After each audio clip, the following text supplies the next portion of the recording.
Hi, this is Bhavna and you are watching good returns. देखिए, इन दिनों जॉब मार्केट से बिल्कुल भी अच्छी खबरें नहीं आ रही हैं। चाहे बात हम ट्विटर की कर लें, मेटा की कर लें, अमेज़ॉन की कर लें, या फिर हम इंडियन कंपनीज़ की कर लें। हर जगह से हमें ले ऑफ की खबरें आ रही हैं, जिसकी वजह से हज़ारों कर्मचारी वो बेरोज़गार हो गए हैं। हालांकि कुछ कंपनीज़ हैं जो आगे आई भी हैं, जो ले ऑफ से इम्पैक्टेड कर्मचारियों को नौकरी देने की बात भी कर रही हैं। लेकिन ये जो दौर है, ये काफ़ी परेशान करने वाला दौर चल रहा है, क्योंकि रिसेशन की भी आशंका जताई जा रही है। तो इतने में पता नहीं कितना वक्त लग जाए कर्मचारियों को दूसरी नौकरी पाने में। तो जब कहते हैं ना कि जो सिचुएशन होती है, ख़राब सिचुएशन होती है, वो कभी भी बताकर नहीं आती। तो इसके लिए आपको हमेशा पहले से प्रिपेयर रहना चाहिए। यहाँ प्रिपेयर रहने से जो मेरा मतलब है वो है इन टर्म्स ऑफ फिनेंसेस। आपको फिनेंशियली आप अपने आप को कितना प्रिपेयर रखते हैं हर सिचुएशन के लिए। तो आज हम पब्लिक के बीच में आए हैं और आज हम पब्लिक से ही ये समझने की कोशिश करेंगे कि जब ऐसी सिचुएशन आती है तो वो लोग खुद को कितना प्रिपेयर वो खुद को रख रहे हैं, कितना उनके आगे के लिए फंड्स है, या फिर उनका इन ले ऑफ्स को लेकर क्या मानना है। ये वीडियो काफ़ी इन्फॉर्मेटिव होने वाली है, क्योंकि हम आपके लिए, हम पब्लिक से ही बात करने के लिए, जो ऐसे एम्प्लॉयज़ हैं हम उनसे ही बात करने के लिए आज यहाँ पर आए हैं। आप जुड़े रहिए हमारे साथ। आपको पता ही होगा कि इन दिनों ले ऑफ्स की हर जगह से खबरें आ रही हैं, चाहे हम इंडियन कंपनीज़ की बात कर लें या ग्लोबल कंपनीज़ की हम लोग बात कर लें। इन ले ऑफ्स को लेकर आपका क्या मानना है? कोविड के टाइम पे थोड़ा सा इतना वो हो गया था, एकदम से टेंशन की ले ऑफ्स तब से स्टार्ट हुए। फिर अब थोड़ा मार्केट ठीक हुआ तो फिर से अब वो हो गए। तो अब मतलब एक टेंशन रहती है डेली की, हम अब ले ऑफ मतलब इतना हो रहा है कि हमारे पास तक ना पहुंच जाए वो, कि नेक्स्ट टाइम हमारा ही नंबर हो, हमारी कंपनी में ले ऑफ स्टार्ट हो जाए। तो कोविड में कंपनी काफ़ी मतलब जॉब गई हैं लोगों की, और वो इसलिए रिगार्डिंग गई हैं क्योंकि कुछ कंपनी को भी लॉसेस हुए हैं। अगर हम वर्कर के पॉइंट ऑफ व्यू से देखें तो कंपनी को सोचना चाहिए वर्कर के बारे में। मेरी तो जॉब सिक्योर है, क्योंकि हेल्थ केयर का कभी सेक्टर जाना ही नहीं। कुछ ले ऑफ्स इस वजह से हो रहे हैं कि लोगों ने फेक डॉक्यूमेंट सबमिट करने के बाद जॉब्स ले लिया ड्यूरिंग पैंडमिक। उन्होंने फ़ायदा उठा लिया है कि पैंडमिक के टाइम पे वर्क फ्रॉम होम है और they don't have to go to office, that's why all this has happened. इसके अलावा मून लाइटिंग एक और रीज़न है ले ऑफ्स का। और थोड़ा मुझे ये भी सुनने में आ रहा है कि यूएस या यूके वाली साइड में रिसेशन का भी कुछ चल रहा है, लेकिन अभी ऐसा कुछ इंडिया में तो मैंने नहीं सुना है। अच्छा मैम, ये बताइए कि आप किसको ज़्यादा सिक्योर मानते हैं? आप प्राइवेट सेक्टर को सिक्योर मानते हैं या आप गवर्नमेंट सेक्टर? गवर्नमेंट। हमने तो अभी तो गवर्नमेंट की सोची नहीं है मैम।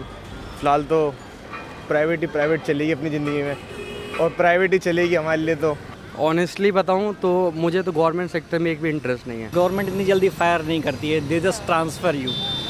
और रिसेशन आया अगर कॉर्पोरेट सेक्टर में तो then you are fired, whether you are in CEO or just a employee, basically associate. अपना अपना एक फैशन है, सब सोचते हैं कि मुझे गवर्नमेंट मिले।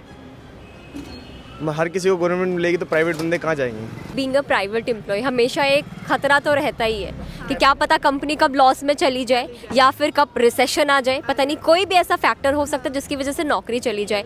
तो ऐसे में एक प्राइवेट एम्प्लॉय को इन टर्म्स ऑफ फिनेंसेस अपने आप को किस तरीके से प्रिपेयर रखना चाहिए? मैं तो यही कहूँगा, क्योंकि प्राइवेट सेक्टर में जॉब की कोई रिस्पॉन्सिबिलिटीज़ नहीं है, एम्प्लॉय सिक्योरिटी बिल्कुल भी नहीं है। तो फाइनेंशली अपने आप को स्ट्रॉन्ग करके रखना पड़ेगा पहले से फाइनेंशियली।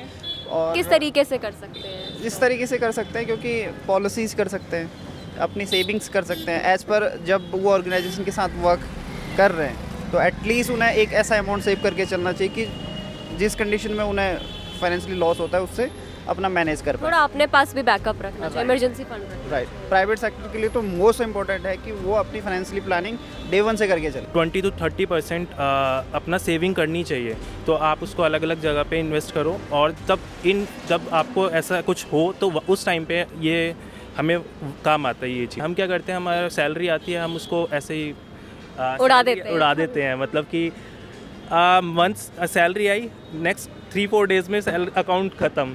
अगर आपकी सैलरी एटलीस्ट 50,000 है तो आप एटलीस्ट इतना मेंटेन करके चलो कि अगर कोई क्राइसिस आते हैं तो आप उससे निकल सको बाहर। क्योंकि आप आईटी से हैं तो मेरा क्वेश्चन आपसे ये है कि क्या आपको लगता है कि ऑटोमेशन की वजह से लोगों की जो नौकरी है इन फ्यूचर वो खतरे में आ सकती हैं?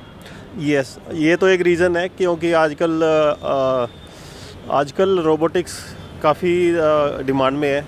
और मैंने भी देखा है कि काफ़ी कंपनीज रोबोट्स इम्प्लीमेंट कर रहे हैं, और उस वजह से वो भी एक रीज़न है ले ऑफ का। चैलेंजेस तो हमेशा आते रहते। पहले से आईटी इतना डेवलप नहीं था, मार्केटिंग नहीं थी, तो तब भी जॉब्स थी और आज भी जॉब्स है। आने वाले आप टाइम ऑटोमेशन को खतरा नहीं मानते? नहीं। मेरे अकॉर्डिंग तो है। कैसे? क्योंकि लोगों की जॉब तो जा ही रही है इवेंचुअली।